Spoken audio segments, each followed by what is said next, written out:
Just really want to start off by saying how excited our staff is to be here. Every year to come here for the THSCA convention is kind of marks the start of our season, to be honest with you. We get some time off and we come back and we have this right before media days and right before fall camp. And so kind of for us, it's a chance to be around a lot of the great high school coaches we have in this state, the other college coaches, but it just kind of get your competitive juices flowing that we're about to start. There's I think what Joe Martin and Glenn West do and the whole THSCA here is phenomenal. There's nothing like this anywhere else in the country.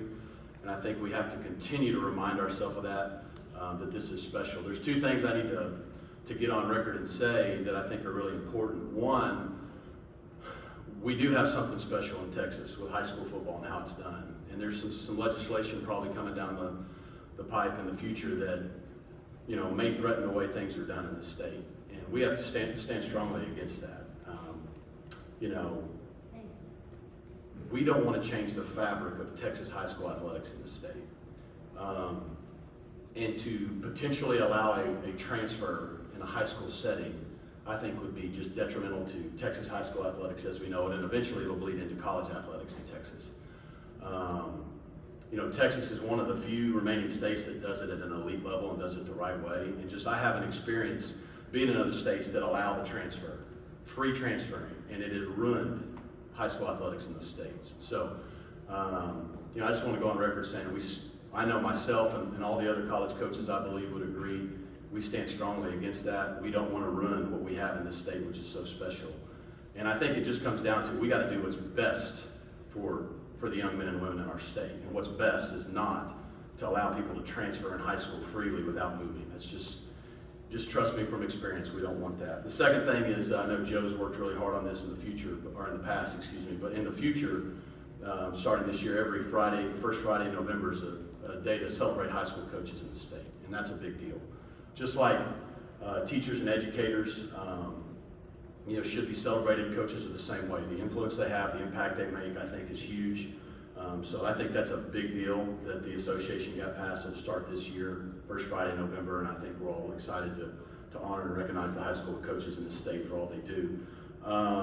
Lastly, before we open up for questions, we're excited about year two. We had a lot of our staff stay intact, a couple of specific hires that aren't a secret, but I haven't officially announced I want to make public. We've hired James Brown as our Director of High School Relations. James is here if you guys have questions for him now or after. James has over 30 years of high school coaching experience in the state, which is huge. He spent 11 years in Houston, 7 in El Paso, and most recently 12 in the Dallas Metroplex, a little over a decade as the head coach at Mansfield Timberview. So we're really excited to have him on board with us. And then a hometown hero, De'Aaron King's in here. De'Aaron played as a star at Manville for Coach Kirk Martin. Obviously had an incredible career at Houston. I was fortunate to coach him a couple years at Miami. He's done the professional thing a little bit. I know he's going to be a fantastic coach, and we're just really excited to have him as a part of our staff. So same thing, he's here if y'all want to see him afterwards. Other than that, though, now we can do some questions. Hey, Coach. Billy Embody with On3. I asked Sonny about the SMU-TCU rivalry and kind of where he sees it going. Where do you see it going, and have you guys had conversations about making sure, even through all the conference stuff, that it tries to stay intact? Sonny and I haven't had conversations about it, at least not recently. I'm sure the ADs will handle that. I know we've got a couple more years on the current deal. Look, the game's been played for like over 100 years or something. I don't know why we wouldn't play. We're always willing to play them. So, if they decide they don't want to play us one day, that's kind of their decision. But I think it's good for Texas football. I think it's good for the Dallas Metroplex to have Dallas's team and Fort Worth's team playing. We have a lot of respect for them. They have an incredible program. Look at what they did last year. And, last 4 or 5 years, it's been really competitive. So I don't know why we wouldn't keep playing. Greg Wirtle with the Dallas Morning News. You talked about the transfer possibly impacting Texas high school football. NIL is another deal that could happen in the future. What are your thoughts on, should NIL be here in Texas high school football, or is that going to be a detriment to this? Well, I hope and I'll say this, the THSCA and UIL really know what they're doing. It's very well-run organizations. And so I know that the people that are leading those organizations will fight to do what's best for the high school athletes in our state. I hope in Texas and in other states, people will learn from what's going on in college athletics. Whereas, a transfer opportunity in college athletics by itself isn't necessarily bad, just like NIL is not a bad thing, if done the right way, right? But what you have is NIL and transfer just kind of thrown all in there without a real plan, and now you have all these unintended consequences that we're dealing with. So my hope would be that over time, from an NIL standpoint, that's kind of honestly above my pay grade, but it needs to be done the right way if they're going to go down that road, and I don't know what that is. I can tell you from my experience again in other states, the states in this country that don't have the ability to just freely transfer wherever you want in high school have the best high school athletics. They still have those hometown fields. They still have thousands of people at their games and state championship games. The states that haven't, they don't. Because what we're really teaching kids to do is just quit when things get tough. And that's not what football's about. As a matter of fact, that's the opposite of what football's about. You learn so many things in football, and quitting is the last one of them. And so, football and other sports, I just think there's nothing that I think will ever change my mind on transferring in high school unless you're moving. Like when you move, you move. But just to freely pick up and live wherever you want, go play wherever you want, I think we're really changing the fabric and structure of what's made it great. Rhett, I'm curious, obviously you've been in a lot of states. Why in your mind why do Texas high school coaches matter so much, especially in the process of recruiting and developing guys? Because they're involved. Obviously schools in this state invest in their athletics, whether it be facilities, coaching stipends, those things. So all the coaches in the state are hired by the schools. Some states that's not even the case anymore. Which is just, again, hard for me to fathom when you think about the connection that the high school coach in any sport has with the students. It's no different than the teachers, right? Like they should be hired by the school because they have major impacts. But in this state, from the THSCA, the UIL legislature, just to all the schools, they've continued to keep a premium on, having good high school coaches and them being involved. And I think that's important. I mean, most of the kids aren't going to play college athletics, but they learn so much and have such experiences in their high school experiences. Those coaches being involved, not only then, I know my two high school coaches I still talk to weekly, because of the impact they had on me and so many others. So I think that's important. And then the ones that are going to go play in college, it's a huge decision. And they need people like their high school coaches that they can lean on in those moments. And I think that's what's made it different. In a lot of other states, that's, in my opinion, not done the best way. A lot of those coaches have either not even employed at the school anymore, or they've kind of removed themselves from that decision. And I think that's the worst thing that can happen. And I'm thankful that right now in Texas, overwhelmingly, that's not the case. Was wondering if you had an update ahead of fall camp on Tyler Levine and just kind of what your expectations are for Billy's fall camp for him. Nice hat, by the way. It's different than the one yesterday. Yes, the rotation. Billy's always got quality hat game. Tyler is great. He's on track.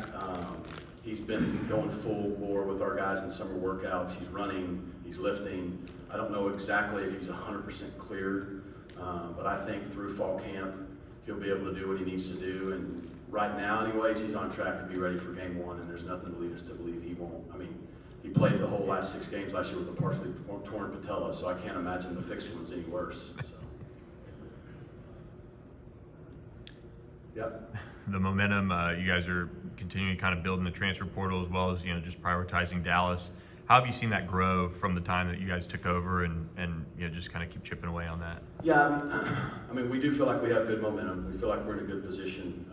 We've changed a lot on our roster. Like I said, we brought in 25 new players this year, both high school and transfers from the state of Texas. Brought in about 40 overall, which is unusual. That's probably not a normal year. But we felt like what we're trying to do with our roster to compete for a championship, we needed to do those things. So we also, when I took over, we had a lot of really good players graduating and leaving the program. So just the timing of it kind of fit in that, we needed some older veteran guys to plug and play now. Every year's going to be different. I don't know how active we'll be in the transfer portal from year to year. I think the better our program continues to grow. We still want high school athletes directly from high school to be the foundation of what we do. But again, even if they come from the portal, a lot of them are coming back that are, Texas high school players. So we're going to try to build the best roster we can every year. We feel like we've upgraded our roster in a lot of ways this year. Now we got to find a way to have a better team. Did you have another part of that question I didn't answer? No, that was about it.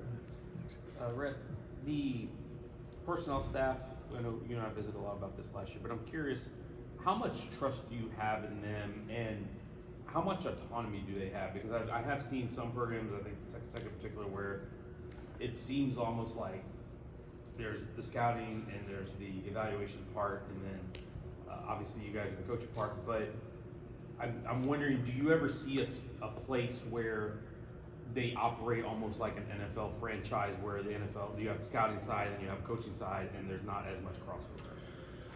I think we're growing that way.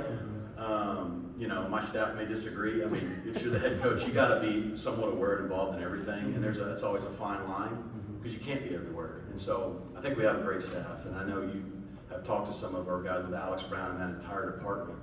We're growing towards that way where you kind of have to have more of that personnel department like in the NFL. For us, it's a high school recruiting department, a transfer department, a roster management, but you still have to, you know, connect with the coaches, right? And so whether they do an evaluation and the coaches evaluate, there's still got to be that crossover dialogue and communication. Some things happen fast in real time, but yeah, I mean, with what we do, like, there's no way you can like kind of micromanage everything if you want to be good at it. So our recruiting department does a great job, personnel, our coaches, and all the different areas. And so that's the challenge, to continue to have good enough communication internally to where you don't miss things. But it's no different in the NFL. They got the scouts that go out and do all the scouting. They still come back. The position coach has now evaluated the film, and then they connect and talk about it, right, and make a decision. I think we're definitely growing more to that maybe than it's been in the past, where it was more on the position coach. So I think now more it's probably a collaborative effort. Does it take some workload off of the assistant coaches and the full-time coaches? Because like once upon a time, you guys were the ones watching all, you know, hundreds and hundreds of hours of film, where I feel like maybe those guys are doing more of that, and now it's like, okay, here we're bringing you the guys who fit our description. Yes, it can, and that's what you're hoping is you get more efficient, because you know our recruiting department has done a lot of the screening to get to that certain point. Obviously, the coaches are still the ones who got on the road, so they find names. There's where that communication is important. But yeah, you don't necessarily have coaches having to find and identify everyone. They get to maybe move up that process a little bit, which can help them spend more time with our current players and develop them and coach them and do other things they need to do. Has that been a good change for you guys? I think so. You know, I think we're like everyone else. I mean, this all just happened in the last 2 years fast, and so we're adapting all on the fly. But again, what I think Alex and that entire department have done is really kind of be forward thinking and how we tweak our efforts internally to be prepared for what we have now, but also maybe where it's going. Two more, Chris. Chris Hummer with 24/7 Sports. What's the key to maintaining chemistry and culture in an era where a lot of teams are bringing in 30 or 40 new scholarship players every cycle? And do you have to alter the way you do that, even compared to what you would have done 2 or 3 years ago? In the way you go about That's an awesome question. I think it's all about relationships and authenticity, which equal trust. So I think honestly you should have been doing that way all along. You asked if it's changed in the last 2 or 3 years. I don't think that part has ever changed. I think others may be changing now because they have to. Like, you should always create relationships with the people, the players you recruit, and then bring it onto your team. Because a player is going to let you coach them hard if they trust you. You know, they're going to trust what you say if they know you believe in them and you're real and authentic and honest. And players are no different than kids. Like, they're not stupid. They can spot fraud. So we try really hard on our staff to be who we say we are, be consistent. You know, I think consistency is a big deal. Like, you know, some coach may holler and scream a whole lot more than another one, but if that's what he does consistently, then you know who he is. You know what I mean? You got to be yourself, but you got to be consistent. But for us, not only in the recruiting process, but it doesn't stop there. When they get on our team, having those relationships are huge, and having real relationships, not fake ones. And so we work really hard at that. We spend a lot of time with that internally with our coaches, but also our players on the team to keep that culture. Because it's hard. When you start talking about bringing in 30, 40 new people, you're not just bringing in 16 high school kids, and then you're bringing in transfers from, you know, all over, you know, whether it be A&M or LSU or West Virginia or Fresno. So they're coming from different universities now to come in. So you have high school kids, transfer kids, and your current roster. You know, so team building has become a challenge. And so that's why I can tell you, hey, well, I think we've upgraded our roster in a lot of areas, but we got to now find a way to have a better team. And there's a lot that goes into that. And I think the most important thing is what you touched on. But that's what I would say, being authentic, being who you are, being consistent, creating those relationships where those guys know when you tell them something, they can trust you and it's coming from the right place, even if you tell them something they don't want to hear. Check us on, Philip. There's a lot of buzz around conference realignment and all of that going on. How do you try to keep the players focused on the task at hand with all that going on, however long it might be? And do you talk about it at all with the guys? Yeah, not really. I mean, it comes up more in recruiting. Yeah. Doesn't come up with our current roster that much. I mean, our guys have plenty going on. They're trying to be college kids. They're going to class. They're getting ready for the season. They're working out. You know, I think they know. Like, if you're just around our program right now, you see the positive momentum and the things going on. From the Gary Weber facility that's going up that, you know, I just saw it 2 days ago before I came down here. I hadn't seen it in a few weeks, and now it's almost bowled in. Like, you can already see what it's going to feel like. That's a game changer for us. Obviously, the success we've had bringing in players we feel to our roster. There's a lot going on, chatter out there. At the end of the day, we're trying to do something that hadn't been done in almost 40 years at SMU. We're trying to win a conference championship. That's reality. So the best thing we can do is focus on winning, and that's Coach speaking the truth. So our guys are kind of got that singular focus on this year. Our staff does too. Because look, we got a heck of a lead. I hear people say, I understand Cincinnati, Houston, and UCF left, but we're bringing in UTSA. Look what they've been doing. You know, UAB, FAU, some others. Tulane's the one who just won the league. Like, I think when you start looking at the league we have, it's a big challenge, and we're just feeling fortunate that we think we maybe have a team that can compete this year, and that's our goal. And I think all that other stuff will take care of itself. But internally, that's what our guys are focused on, and that's the truth. They really don't ask about it.